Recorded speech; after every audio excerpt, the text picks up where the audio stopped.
Communication, marketing, recrutement. Vos besoins ont des solutions vidéo avec Décideur TV, le studio.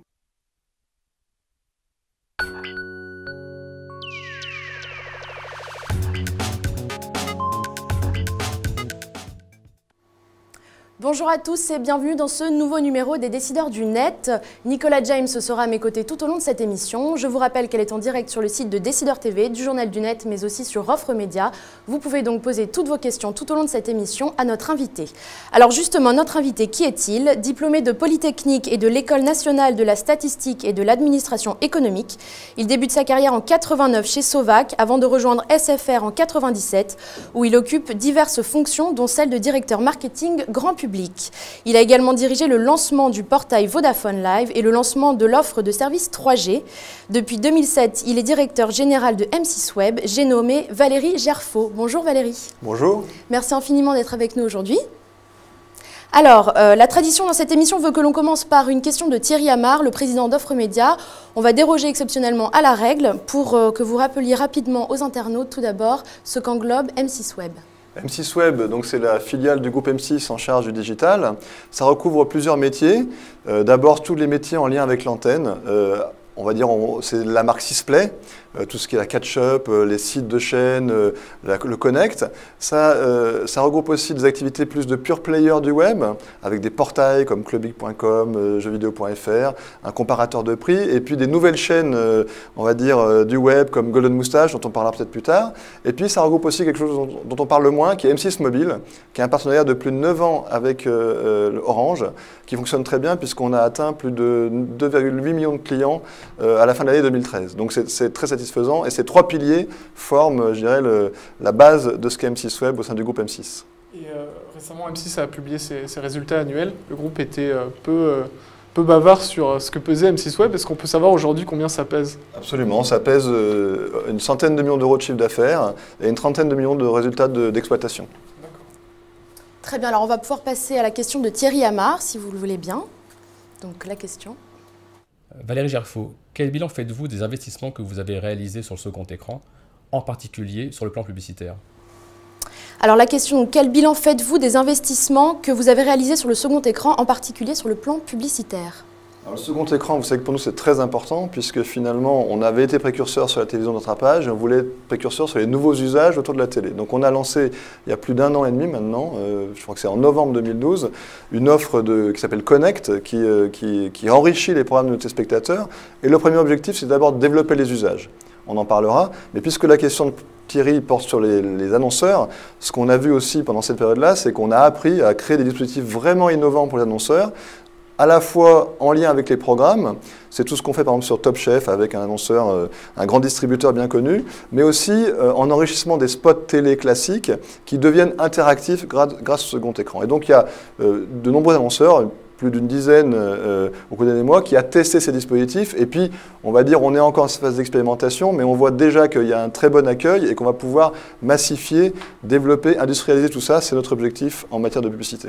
Aujourd'hui, ça pèse combien à peu près de votre CA publicitaire, cette activité second écran? Alors aujourd'hui, l'activité de second écran reste encore modeste en termes de chiffre d'affaires, mais elle est très importante aussi dans l'enrichissement de la publicité télé, puisque un certain nombre de ces offres sur le second écran sont packagées avec les spots télé que la régie télé vend. Donc je dirais, il y a le chiffre d'affaires direct, mais aussi l'enrichissement de la modernité de l'offre télé, et c'est bien de ça dont on parle quand on lance une offre comme Connect, qui enrichit avant tout l'expérience du téléspectateur.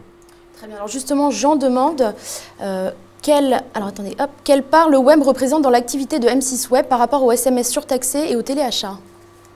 Alors on communique peu sur les détails des chiffres, mais ce que je peux vous dire aujourd'hui, c'est ce que je peux répondre à Jean, c'est que l'activité de téléachat d'abord n'est pas dans le périmètre d'M6 Web, elle est dans une autre périmètre d'M6, mais on ne va pas trop faire de finance aujourd'hui je pense. Et puis par ailleurs l'activité de SMS surtaxé et d'Audiotel est relativement limitée dans ce chiffre d'affaires, en particulier parce qu'il le constatera, si Jean regarde nos programmes, il y a de moins en moins d'émissions qui se prêtent à ces SMS surtaxés, même si ça reste une partie de notre business. Justement, c'est un peu un des gros enjeux auxquels sont confrontés, parce que comme vous le disiez, il y a quelques années, c'était quand même une énorme manne. Aujourd'hui, finalement, cette source de revenus, elle va plutôt du côté de Twitter, elle vous échappe en quelque sorte. Est-ce que vous pensez que vous allez pouvoir réussir à monétiser directement ces votes, par exemple? Ça dépend vraiment des émissions. Donc il y a des émissions dans lesquelles on va continuer à monétiser ces votes par le SMS surtaxé ou l'audiotel. Et je dirais on continue à le faire si vous regardez Incroyable Talent ou d'autres.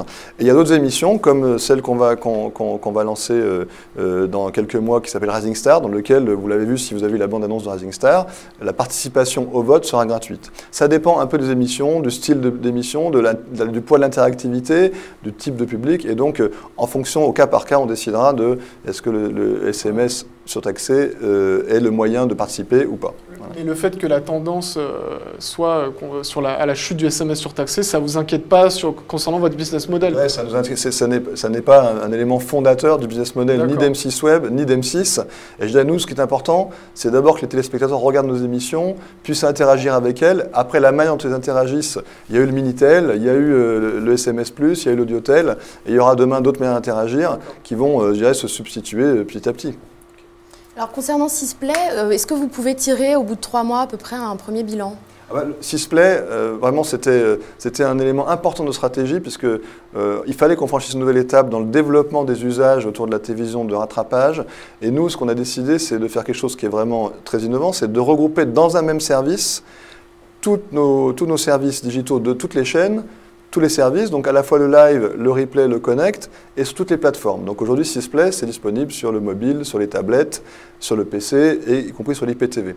Et ce choix-là, il était dans un objectif de développer encore les usages, et c'est plutôt un succès, puisqu'aujourd'hui, on a battu nos records de vidéos vues sur les 3 derniers mois, donc depuis le lancement, avec plus de 200 millions de vidéos vues sur les 3 derniers mois sur Sisplay, ce qui est notre record de tout temps en matière de vidéos vues.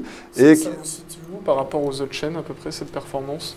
Ça nous situe, alors par rapport aux autres chaînes, je n'ai pas le classement en tête, en tout cas ça nous situe à un niveau qui est record pour M6, et en particulier, j'aime attention aux comparaisons parce que certaines chaînes découpent les formats longs en format court, donc les comparaisons de nombre de vidéos vues sont difficiles. Mais en tout cas, surtout nous ce qui nous intéresse c'est de la progression massive, plusieurs dizaines de pourcents d'augmentation par rapport à la même époque de l'année dernière, et ça veut dire que ce pari d'une plateforme unique vers lequel, et c'est quand même important, quand vous regardez aujourd'hui W9, on vous dit retrouvez cette émission sur Sisplay. Quand vous regardez Sister, on vous dit retrouvez cette émission sur Sisplay. Quand vous regardez M6, on vous dit allez enrichir cette émission via Connect sur Sisplay. Et donc tout ce pari d'orienter les gens sur Sisplay, c'est un pari qui en tout cas se traduit en chiffres intéressants pour nous. Et puis l'autre chose très intéressante, c'est que du coup, on donne aux téléspectateurs une vraie expérience de qualité. Sisplay a été plusieurs fois primé comme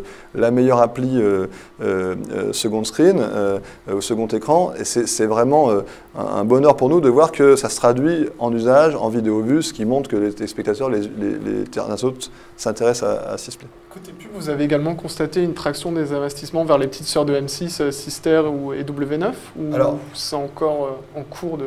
Ouais, je dirais que nous, aujourd'hui, on vend la pub sur Sisplay, soit programme par programme, soit dans des packages qui sont multi-chaînes et d'ailleurs multi-plateformes et donc je dirais, on ne regarde pas le chiffre dans le détail chaîne par chaîne. Ce qu'on regarde, c'est que le chiffre d'affaires de Sisplay se développe. Il se développe pour 2 raisons. D'abord parce que l'écran Sisplay est de qualité et donc les téléspectateurs sont fidèles. Les internautes, les annonceurs sont contents de l'écran dans lequel ils diffusent leurs spots et l'efficacité de ces spots, et donc continuent à en acheter, et d'en acheter à un prix relativement élevé, ce qui est également une part importante du business model de Sisplay. Très bien, alors on a énormément de questions d'internautes. Paul demande quelle priorité pour M6 Web et le digital du groupe M6? Alors, le groupe M6, c'est un groupe qui a toujours été extrêmement innovant. D'abord, c'est un groupe relativement jeune, puisqu'on a 27 ans, un peu moins de... Ouais. Et donc, c'est un groupe qui est, dans ses gènes, un groupe jeune. On a toujours attaché beaucoup d'importance aux diversifications, bien avant d'ailleurs que je ne rejoigne le groupe. Et c'est vrai que le web a toujours été une dimension très présente. Et nous, on le fait, on va dire, dans 2 directions. D'une part, pour enrichir nos programmes, c'est-à-dire vraiment apporter de la modernité à nos programmes, rendre nos programmes de plus en plus, on va dire, intéressants, engageants pour les téléspectateurs. Et ça, c'est ce qu'on fait tous les jours, ce qu'on va faire demain dans une émission, par exemple, comme Qu'est-ce que je sais vraiment, qui est une émission de quiz dans laquelle la dimension interactive va être fondamentale.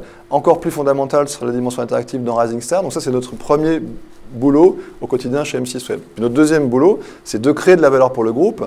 Et là, le groupe parie sur nous aussi pour créer du chiffre d'affaires, des revenus complémentaires. C'est pour ça d'ailleurs qu'on a une activité en lien avec l'antenne qui, comme je vous l'ai dit tout à l'heure, sur Sisplay, fonctionne bien du point de vue économique et pérenne. Et puis on a des activités de pure player qui viennent rajouter de l'audience, de la monétisation, des revenus et des résultats opérationnels au-delà de notre périmètre traditionnel lié à la télé. Donc vraiment, on a ces deux piliers et c'est ça qu'apporte le groupe M6, apporte M6 Web à M6 et c'est ça que M6 demande à M6 Web en termes d'apport pour le groupe. J'imagine que ce n'est pas toujours facile de concilier innovation et le fait que M6 reste une chaîne grand public. Typiquement, Rising Star, vous n'avez pas peur que, aussi innovant soit le programme, que ça soit un peu trop clivant, qu'une part de l'audience se dise bah, « moi, ça ne m'intéresse pas de voter via mon appli ». Vous savez, Rising Star, c'est d'abord un programme télé. Et quand vous allez voir le programme, si vous allez voir la bande-annonce qui est en cours de diffusion actuellement sur nos sites ou sur nos antennes, vous allez voir que, on va dire qu'on interagisse ou pas, que le programme en lui-même va être un programme absolument majeur qui va révolutionner, on va dire, la vision qu'on a aujourd'hui des programmes de Talent Quest. Et donc, c'est encore une nouvelle génération de programmes télé qui va attirer massivement un public très large. Mais c'est vrai qu'au-delà de ça, l'interactivité qu'on va mettre dedans va participer à le rendre moderne, peut-être à attirer des cibles plus jeunes en plus grand nombre, mais en tout cas, on fait d'abord un programme télé pour qu'il soit vu par beaucoup de monde, et puis ensuite, la couche d'interactivité, la couche web, digitale, vient enrichir ça, mais fondamentalement, on fait d'abord un programme télé pour qu'il soit vu par les téléspectateurs, pas pour qu'il soit simplement regardé en replay. Donc voilà, donc les recettes fondamentales restent les mêmes. Très bien, alors on change un peu de sujet, il y a énormément de questions sur les géants, sur votre positionnement face aux géants américains. Alors pour remettre un petit peu dans le contexte, le 11 février dernier, les patrons de TF1, Canal+, et M6 ont adressé une lettre commune à Aurélie Filippetti, dans laquelle ils se disent menacés par les géants du web. Qu'est-ce que vous avez à craindre finalement? Qu'est-ce que vous craignez? Alors nous, vous savez, les géants du web, ils sont déjà présents en France depuis, les GAFA, comme on dit, Google, Amazon, Facebook, Apple, sont déjà présents en France depuis des années. On travaille avec eux depuis des années. Ils sont depuis des années à la fois des partenaires et des concurrents. Nous, on n'a pas peur des concurrents, on est pour l'économie de marché, y compris dans l'audiovisuel. On dit juste, attention à ne pas demander à des acteurs comme les chaînes de télé qui sont extrêmement régulés, d'ailleurs y compris sur leur activité digitale, puisqu'aujourd'hui la télévision de rattrapage replay va dire, subit un certain nombre de contraintes qui sont proches des contraintes télé. Donc attention à ne pas avoir d'un côté des acteurs français qui sont extrêmement régulés, j'allais dire qu'on jette dans une piscine avec des crocodiles, mais les acteurs français ont des poids aux pieds. Donc nous, on est d'accord pour nager au milieu des crocodiles, on est d'ailleurs d'accord pour être dans une concurrence, mais une concurrence saine et équilibrée, où on n'a pas d'un côté des gens qui ne payent pas d'impôts et d'autres qui en payent, des gens qui ont des contraintes de production et d'autres qui n'en ont pas, etc.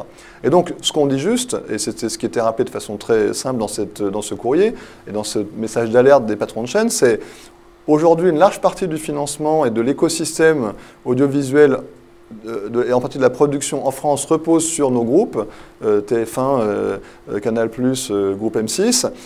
Attention, en laissant entrer les acteurs qui n'ont pas les mêmes règles de jeu que nous, de ne pas nous déstabiliser et de déstabiliser l'ensemble de la chaîne. Et donc, il rappelle juste ça de façon simple, mais en même temps en alertant, parce qu'on a parfois l'impression qu'on est les seuls à avoir cette inquiétude.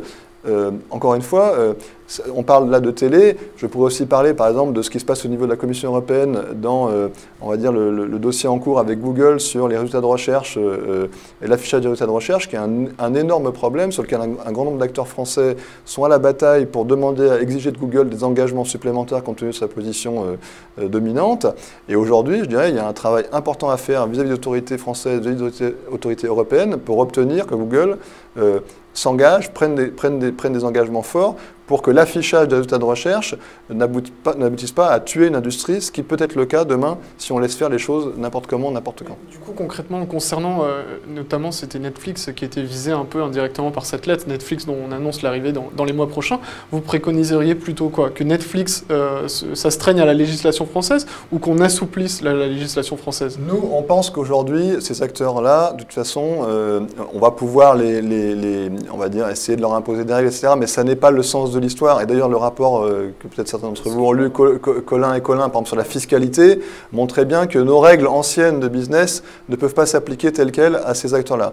Donc ce qu'on dit, c'est plutôt que si on veut inciter ces acteurs-là à venir sur le marché, pourquoi pas, à ce moment-là, laissons les acteurs historiques aussi jouer avec des règles de jeu qui sont proches et enlevons-leur des règles qui sont pour la plupart obsolètes, qui datent, on va dire, d'un monde ancien dans lequel, par exemple, on interdisait de diffuser du cinéma à certaines soirées de la semaine sur Internet, ou que certains annonceurs qui peuvent faire ce qu'ils veulent sur Internet ne puissent pas le faire à la télé. Ça, ce sont des règles, on va dire, qui sont complètement dépassées et qu'il faut absolument revoir à l'aune de ces nouvelles conditions de marché. Donc on n'est pas pour dire empêchons, on va dire, l'arrivée de nouveaux acteurs. On est en revanche pour dire si ces nouveaux acteurs arrivent et que vous souhaitez vous appuyer sur eux pour favoriser un développement de marché, alors aidez-nous aussi à participer à ce développement de marché. Et ce serait quoi sur la chronologie des médias, le financement des productions hexagonales?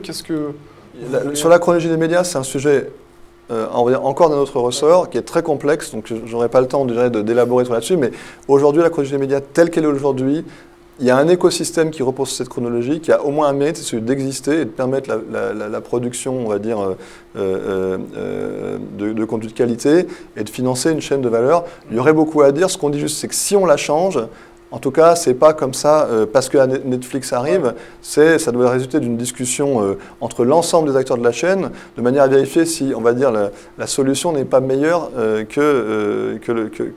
pas pire que le mal. Donc, encore une fois, la chronologie des médias, c'est pas un sujet tabou. En revanche, aujourd'hui, ne la changeons pas n'importe quand, n'importe comment, et juste parce que ça pourrait favoriser l'arrivée de Netflix. C'est pas ça l'enjeu de la chronologie des médias. Donc, ce serait plus, du coup, les obligations relatives à la diffusion, au financement de production Mais nous, on dit, par exemple, si on finance une production, alors il faut qu'on en ait une large partie des droits. Or, aujourd'hui, ça n'est pas le cas. Donc, voilà, tout est discutable, encore une fois. Ce qu'on dit en revanche, c'est que si on modifie ça, il va falloir le faire quand même en pesant les pour et les contre, en tenant compte de l'avis de tout le monde et en particulier de l'avis des groupes audiovisuels qui, pour tout dire, sont les principaux financeurs de ce système. Alors Greg justement demande en quoi est-ce que Facebook, YouTube et Google sont vos concurrents directs? Est-ce que ce sont vos concurrents directs? Vous savez qu'on est une activité de chaîne de télé gratuite ou de services d'ailleurs digitaux gratuits financés par la publicité. C'est quand même la base de notre business model, c'est de vendre nos audiences à des annonceurs. Donc je dirais tout acteur qui vient sur le marché de la publicité et qui dit à nos clients annonceurs, au lieu d'acheter la publicité télé, acheter de la publicité chez moi, sont nos concurrents. C'est assez basique, à comprendre. Et donc, certains le disent plus fort que d'autres, certains le disent plus discrètement d'autres, certains le font de façon mineure. Nous, on voit qu'on a un marché de la publicité télé, par exemple, qui est en décroissance aujourd'hui, avec en plus de plus en plus d'acteurs pour se le partager avec l'émergence de plein de nouvelles chaînes télé. Donc nous, on dit juste à des gens comme YouTube, Facebook, etc., si vous voulez prendre une part du gâteau de la publicité télé, nous ne vous laisserons pas faire ça simplement. Après, il se trouve que ces acteurs-là sont aussi parfois nos partenaires. Quand on peut avoir un partenariat gagnant-gagnant, on est content de le faire. En revanche, quand ces acteurs viennent, on va dire, prendre une partie de notre gâteau publicitaire, eh ben, on fera ce qu'il faut pour se défendre. Et donc, on le fait avec nos armes, c'est-à-dire la qualité de nos contenus, sur la qualité de nos services, que ce soit les services de l'antenne ou nos services digitaux. Vous parlez de partenariat, on voit justement Canal+, qui donne une partie de ses contenus en clair accessibles sur YouTube, alors qu'ils ont longtemps été un peu merlouves avec leurs contenus. On voit Canal+ et TF1 qui nouent des partenariats avec Facebook. M6 est un peu plus discret en la matière, j'ai l'impression quand même. Nous, encore une fois, M6, on est extrêmement pragmatique. On n'est pas là pour faire des effets d'annonce avec Facebook, Twitter, etc. On est là pour construire des choses pérennes. Donc si c'est intelligent de faire des choses avec Facebook dans lesquelles on crée de la valeur les uns et les autres et je dirais on entre guillemets, ne laisse pas entrer non plus le loup dans la bergerie de notre business model, on est tout à fait prêt à le faire. Et donc ça veut dire par exemple qu'on travaille avec YouTube. on a une chaîne comme Golden Moustache qui est présente sur YouTube et qui a son business model propre. En revanche, on ne met pas aujourd'hui nos contenus télé sur YouTube. Et ça, c'est différent de ce que fait Canal+, mais je rappelle juste que Canal+ n'est pas financé par la publicité, est d'abord financé par les abonnements. Donc, mettre ces contenus sur YouTube, ça répond à d'autres logiques, pas forcément publicitaires, mais plus promotionnelles. Nous, aujourd'hui, mettre nos contenus télé sur YouTube, il n'en est pas question. Nos contenus télé sont sur nos applis M6 Play et qui sont largement disponibles. Et donc, aujourd'hui, tous les téléspectateurs qui veulent regarder les contenus télé d'M6, de W9 ou de Sister, les trouveront sur nos applis et de façon très simple, très ergonomique, et surtout très complète. C'est parce que du coup, être sur YouTube aujourd'hui, c'est pas rentable pour un groupe comme M6, vu que YouTube prélève une commission, c'est même pas la question. Sur les contenus télé, ça n'est pas une question de rentabilité, c'est une question de principe. Aujourd'hui, nos marques, les marques de nos chaînes, on les présente dans les marques du groupe M6, ça veut dire sur nos antennes M6, W9, Sister, et sur le digital, sous la marque Sisplay. Alors on passe à un autre sujet, c'est un rapport. Aux États-Unis, plusieurs chaînes et grands groupes médias se sont alliés en créant le site d'offres VOD Hulu. Est-ce que maintenant que les géants débarquent en France, vous songez à vous rapprocher d'autres chaînes pour contrer les faits? Alors, il y a des sujets, et je dirais, les États-Unis, il faut les regarder de près, et de France, on peut avoir parfois une vision un peu biaisée des choses. Il y a d'abord ce qu'on appelle la catch-up en France, et donc qui est la catch-up gratuite financée par la publicité. Aujourd'hui, on a la chance en France d'avoir l'offre de catch-up probablement la plus développée au monde. Et ça a été un mouvement de toutes les chaînes, d'M6 en premier, mais ensuite de nos confrères de TF1 ou des autres chaînes. Et donc, on a une offre de catch-up gratuite, de télévision d'attrapage gratuite sur les formats en intégralité, qui est très complète, très disponible en particulier sur l'écran de télé, donc via les opérateurs. Et donc, je dirais que ça fait que l'offre étant déjà très disponible, rajouter une couche d'agrégation au-dessus de ça n'est pas forcément très pertinent. Après, il y a l'autre, donc ça c'est le Hulu. Puis après, il y a ce qu'on appelle la VOD ou la SVOD, la VOD à l'abonnement, payante. Et là, c'est un modèle payant. Et on l'a dit à plusieurs reprises, en tout cas nous, M6, on considère que le métier d'M6, ce n'est pas un métier du payant, c'est plutôt un métier du gratuit financé par la publicité. Et donc, on n'a pas aujourd'hui vocation à rentrer dans le métier de la télévision payante, qui est plutôt celui de nos confrères de Canal+, avec au CanalSat, et qui a lancé son offre. Qui réussit pas trop, justement, sur la SVOD Canal Play Infinity, ça décolle pas du tout. Moi, je n'ai pas les chiffres, donc je ne vais pas me prononcer sur est-ce que ça décolle ou ça ne décolle pas. En tout cas, ce que je sais que c'est nous, c'est qu'aujourd'hui, on considère que ce n'est pas notre métier. Et donc, je dirais, la question pour nous ne se pose pas de s'allier ou de ne pas s'allier, c'est plutôt de dire, sur le payant, aujourd'hui, on n'est pas présent. Alors, j'allais dire, il faut jamais dire jamais, parce qu'aujourd'hui, le contexte de marché est celui qu'on connaît, c'est-à-dire avec, par exemple, une publicité vidéo en catch-up qui se vend bien, qui se vend cher, donc avec un écosystème de la télévision d'attrapage qui se tient bien, qu'on continue à développer. Je dirais peut-être que dans 5 ou 10 ans, l'écosystème sera différent, et à ce moment-là, on pourra en reparler. Mais pour l'instant, à l'heure où on se parle, je dirais, notre métier, c'est de faire des services gratuits financés par la publicité, et pour ça, il n'y a pas besoin de s'allier. Aujourd'hui, les tarifs de la pub sur le web, ils sont au même niveau que ceux de la télé ou Alors, c'est très compliqué parce qu'on n'est pas sur les mêmes métriques, mais oui, aujourd'hui, même quand on ramène ça à des métriques à peu près similaires, donc à des indicateurs similaires, la publicité, le contact, on va dire, sur les télévisions d'attrapage est vendu un peu plus cher que le contact télé. Mais, entre guillemets, on est dans les mêmes eaux, ce qui est une bonne nouvelle. Ça veut dire à la fois, on ne brade pas la catch-up, et donc ça veut dire que quand on fait des vidéos vues dans Sisplay, eh ben, on n'est pas en train de sous-monétiser, sous-valoriser nos programmes. Et c'est plutôt une bonne nouvelle. Alors, Benedicto demande pourquoi le programme que je regarde en replay est-il interrompu subitement par la publicité sans cohérence aucune? C'est le revers, je crois que j'ai vu, c'est un peu le revers de la médaille de la synchronisation. J'ai vu des internautes un peu aussi se plaindre sur Facebook en disant que, vu que la pub passait en télé, bah, du coup, sur le second écran, la pub apparaissait aussi. Alors, on parle un peu de deux sujets. Donc, je vais répondre à la première question de notre internaute. Ce qui est clair, et on ne s'en est jamais caché, c'est que pour avoir des beaux contenus, pour avoir une belle qualité de service, pour avoir un service avec une belle ergonomie, il faut générer des revenus. C'est-à-dire, on n'a pas vocation, nous, M6, à donner des services soit de médiocre qualité, soit, s'ils sont de bonne qualité, qui nous coûtent beaucoup d'argent. Donc aujourd'hui, l'écosystème de Sisplay repose sur la publicité. Et donc, effectivement, on a besoin de mettre des spots publicitaires. On en met avant, on en met pendant la diffusion d'une vidéo, si cette vidéo est très longue. Voilà, donc effectivement, on n'a pas d'éléments de contextualisation très forts. Ceci étant, en général, les publicités qu'on met sont liées au programme qu'on diffuse sur Sisplay. Donc normalement, notre internaute devrait quand même avoir une publicité qui le concerne. Alors à moins qu'il regarde un programme qui soit, on va dire, très déconnecté de son profil socio-démographique. Ça, c'est pour la catch-up. Pour ce que vous dites, qui est encore un autre sujet, c'est effectivement aujourd'hui, il se trouve que dans les offres publicitaires qu'on fait sur le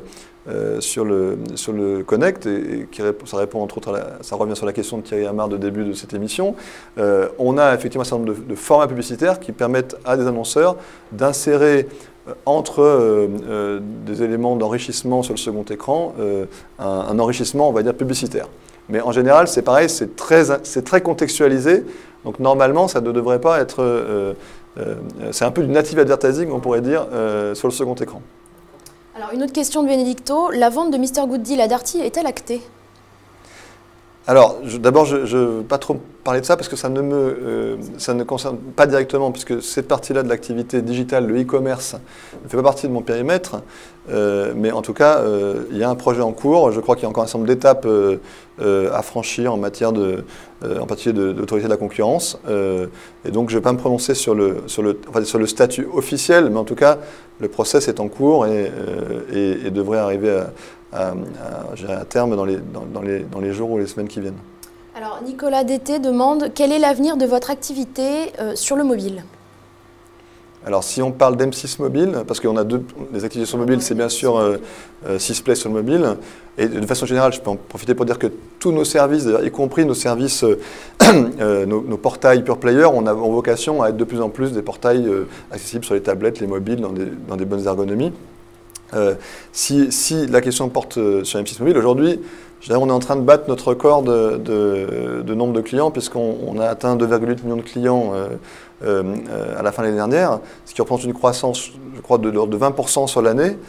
Quand on connaît le contexte de la téléphonie mobile, avec la difficulté d'un marché mature, une bataille absolument dingue sur les prix, cette performance de croissance de parc démontre bien, à tout le moins, le fait que notre partenariat entre M6 et Orange est un partenariat dans lequel les deux acteurs se débrouillent bien. Et pourquoi on se débrouille bien? C'est basiquement, nous on apporte notre qualité, on va dire, en termes de communication, de marketing, on apporte nos marques. Si vous regardez bien, la promotion de M6 Mobile est souvent faite à partir des émissions phares d'M6. On fait des événements, il se trouve que chez M6, on a une organisation qui s'appelle M6 Événements, qu'on peut mettre au service d'M6 Mobile aussi. Donc ça, c'est ce qu'on apporte. Et puis Orange apporte la qualité de son réseau, de ses services clients, sa capacité à inventer des offres tarifaires intéressantes pour le consommateur. Et donc tout ça ensemble, ça a démontré une fois de plus, je crois que c'est la 9e année, sa pertinence en 2013. Donc je dirais, pour moi, c'est un partenariat qui est à la fois ancien et puis qui a encore de longues années devant lui, puisqu'aujourd'hui les deux partenaires sont ravis du succès de cette offre. Vous allez proposer de la 4G parce qu'on voit que Virgin, par exemple, s'est lancé là-dessus aussi. Est-ce que pour M6 Mobile, c'est un enjeu?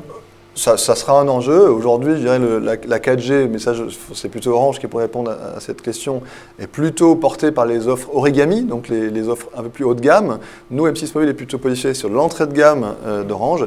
Et donc, pour l'instant, cette entrée de gamme n'a pas vocation, en tout cas, la 4G n'est pas poussée massivement sur ces offres-là, qui sont des offres entrée de gamme. Je vous rappelle que notre cible, c'est plutôt des collégiens, on va dire collégiens lycéens de moins de 18 ans, et des gens qui veulent contrôler leur budget et dépenser de façon modérée sur la téléphonie mobile. Donc ce n'est pas forcément eux qui sont les plus demandeurs, de 4G. Alors justement, en parlant d'Orange, une dernière question. Donc en septembre dernier, votre ancien DG adjoint Christian Bonbrun a quitté M6 pour devenir directeur marketing et nouveaux usages d'Orange. Est-ce que ça veut dire qu'un futur rapprochement se profile à l'horizon? Bon, d'abord, quand on a un adjoint qui part, on n'est jamais ravi, mais quand il part chez un partenaire de longue date et pour faire quelque chose qui est très important, qui est de développer les nouveaux usages, c'est quand même une assez bonne nouvelle. Et je dirais que évidemment, ça va faciliter les relations qu'on a avec Orange, parce qu'avec Orange, vous savez qu'on fait M6 Mobile, mais on fait aussi tout un tas de partenariats sur la diffusion de nos chaînes, la diffusion de nos services. Et nul doute qu'avec la présence de quelqu'un qu'on connaît bien chez Orange, on va encore pouvoir développer ça dans les années à venir. Vous avez des idées particulières, des synergies que vous identifiez? Oh ben non, mais on a déjà beaucoup encore une fois, de partenariats. L'offre de télévision de rattrapage, par exemple, est très présente chez Orange.